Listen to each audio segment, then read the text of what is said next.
નમસ્કાર દર્શક મિત્રો, હું છું ચૌહાણ હિરલ. તમે જોઈ રહ્યા છો લોકસામના ન્યૂઝ. તો જોઈએ આજના સમાચાર જૂનાગઢથી અમારા રિપોર્ટર વિપુલ કક્કડ સાથે.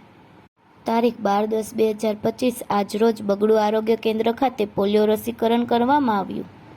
આજરોજ જૂનાગઢ તાલુકાના બગડુ ગામે પોલિયો રસીકરણ કરવામાં આવ્યું, જેમાં 0 થી લઈને 5 વર્ષ સુધીના બાળકોને પોલિયો રસીકરણ કરવામાં આવ્યું હતું.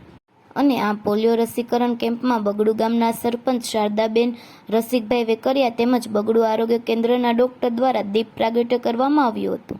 અને બગડુ આરોગ્ય કેન્દ્રનો સ્ટાફ પણ હાજર રહ્યા હતા. જી, મારું નામ ડૉક્ટર સકીના કારવા, પ્રાથમિક આરોગ્ય કેન્દ્ર બગડુના મેડિકલ ઓફિસર.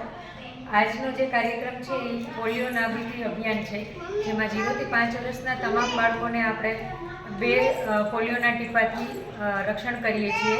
સરકારનો હેતુ પોલિયો નાબૂદ કરવાનો છે. આપણા દેશમાં છેલ્લા ઘણા વર્ષથી પોલિયો નાબૂદ થઈ ગયો છે અને એકય કેસ જોવા મળ્યો નથી. આજના દિવસે આપણા તમામ ગામના 0 થી 5 વર્ષના બાળકોને પોલિયોના ટીપાથી રક્ષિત કરશું. તો ફરી મળીશું એક નવા સમાચાર સાથે. ત્યાં સુધી જોતા રહો લોકસામના ન્યૂઝ.